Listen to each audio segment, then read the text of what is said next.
Rakan is an entertaining but troublemaking Vestayan. He's able to lead many a guard on a merry chase using his battle dance technique, and he's known for being a complete charmer in the lore. But how did he fare on the competitive scene? This Valentine's season, we shine our competitive spotlight on Rakan, the charmer. The party starts now!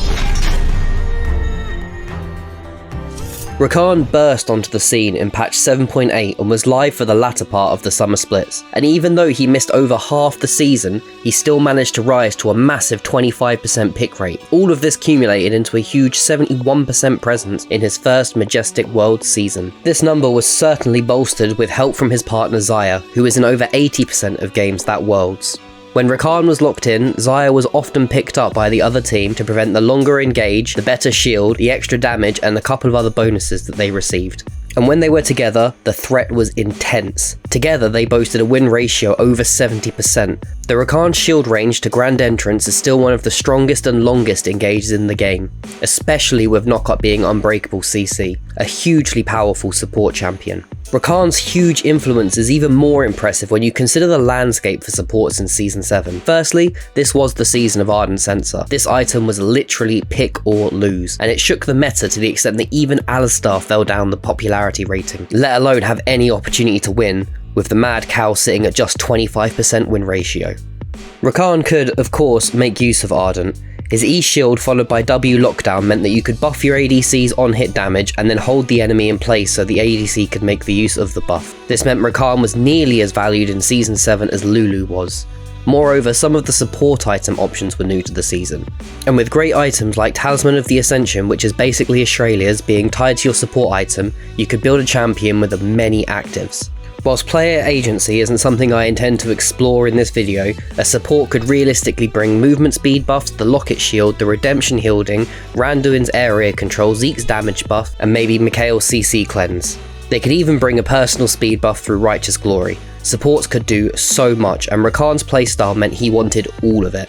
Talisman meant he could charm faster and ensure his allies could keep up with the engage. Shields were great for survivability, and Zeke's worked really well with Ardents because Rakan was likely in the middle of the enemy team. Randuin's was also great for increasing the lockdown the Feathered Lover brought. Without the mythics that we know today, Rakan could flex his build to fit almost any team comp, and being able to use Ardent Censer in Season 7 meant Rakan was a huge part of Worlds 2017. With Ardent Censer brought back in line, or nerfed into obscurity, only the supports that brought lockdown remained viable. Keeping the carry alive was everything if you couldn't engage. So champions like Tahm Kench, Braum, Alistar and Rakan had huge control over teamfights whilst keeping the carry safe. Back then, Tahm's Swallow was on his W. Braum E has always been valuable, and carries were pretty much untouchable from these four supports. To demonstrate how good these four were, there were 4,700 games over the whole of Season 8, and Tahm was picked or banned in 2,700, Braum 2,700, Alistar was 2,500 and Rakan 2,400. The next nearest support was Morgana, who was only picked or banned in 1,600 games. Even Thresh was only seen in about 10% of games. And during this, Rakan continued to demonstrate huge value, boasting a win ratio of over 54% across the whole of the season. This win rate was supported by some changes to Rakan that happened over the season. There was a reduction in his heal and shield power, but it was offset by an increase in AP ratio on both Q and W, with more range on E if Xayah wasn't in the game. It might sound like a nerf, sure, but Rakan's ability to heal and shield was secondary in his kit to the mobility, engage and disruption that he brought. So actually, this led to a more mobile support who hit a little bit harder. Even so, the reduction in shield and heal strength was offset by his new rune friends, Aerie and Guardian, both of which increased the Charmer's shielding potential, allowing the Feathered Fiend to focus on more important things like crowd control. Season 8 saw Rakan solidify his new best friend in Zeke's Convergence, which back then gave huge tank stats with 60 armor and 30 magic resist. And when near your selected ally, your ult created a frost storm around you, buffing damage and slowing enemies within it. This meant that Rakan's ultimate was even more devastating in teamfights. Even increasing Rakan's cooldowns did not see any slowdown in his play, resulting in a presence in World of over 73%, second only to Alistar. 2018 World Champion support Bowlen took a massive 100% win ratio and a KDA over 10 on Rakan, including picking him up in the finals. And Rakan's success wasn't just seen in the top players. Destiny from LCO's Chief Esports had a nearly undefeated season on Rakan with a KDA of over 8.4. There were some other oddities in Season 8 with Rakan as well, with Jungle having surprising success. There were 6 professional games at 2018, professional level games, which saw Rakan in PvE mode, and 4 of them took wins. Rakan was truly strong throughout all of Season 8, supporting Xayah and other ADCs like Tristana to Lucian, Ezreal to Sivir. The Charmer didn't care who he was laning with, he was everywhere and one of the greatest support picks all season long. Season 9 saw some more numbers change for the Charmer, resulting in a decrease in presence throughout the season and at Worlds. Rakan's lover Xayah managed to retain a huge 85% presence, where Rakan dropped to just about 60. Rakan's base stats were reduced in both pre-season and early season, and that would have been bad enough, but the real nail in Rakan's pick race was a huge drop in dash speed on W. It dropped from a massive 2050 plus 30% movement speed down to just 1400, going up to 1485 depending on the boots. Rakan's grand entrance was suddenly sluggish and easy to avoid. Don't forget there's still half a second when you arrive at destination before you knock up. In the patches that followed this, Rakan saw less than 1% of professional play. It absolutely gutted him. And because of this, Riot buffed the dash speed back up. Twice.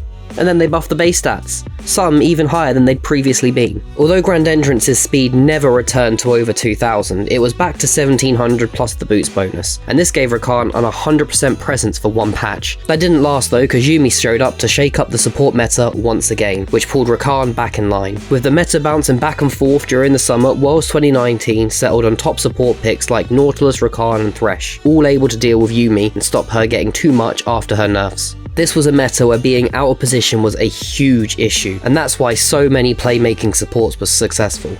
With both Grand Entrance and the quickness, Rakan had endless playmaking potential, and G2 took full advantage of that. Picking up Mickey X at the start of the season, Worlds came around to see him win every single game where he picked up Rakan. This was helped by Perks getting his hand on Xayah in all but one of those games, and taking Yasuo in the other. Mickey X countered both tanks and enchanters while he controlled the Charmer. Not picking Rakan at any of the finals against Phoenix might be part of the reason that G2 were swept so decisively. So, although Season 9 saw Rakan in a bit of a rough start with some gutting nerfs, Rito for once corrected the changes, leaving the Vestayan Troublemaker in a healthy and influential spot for Worlds 2019.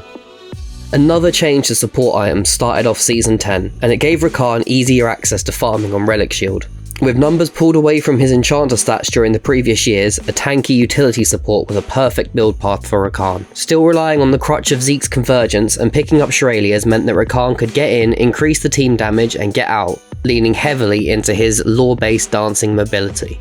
Unfortunately, not committing to full tankiness and not being effective enough to be an enchanter meant that Rakan dropped down the board, only present in about 14% of games for the year. A slight buff to Grand Entrance's damage and late game passive uptime did give Rakan some hope for the end of the season, which increased his presence up to 37% for Worlds, but it wasn't enough to contend with the monstrous Set, who could also flex into almost every position and hide a pick effectively. Senna also had this advantage, although only switching into ADC. There was also Pantheon support, but next episode's on Pantheon, so we're going to leave the Celestial Baker for now. But all you need to know is he was huge for the season, and he stopped any hope for mobility that Rakan had. Although Rakan was less present, he didn't become less effective, however. Rakan continued to carry a positive win rate of over 53% across the season and 55% in Worlds.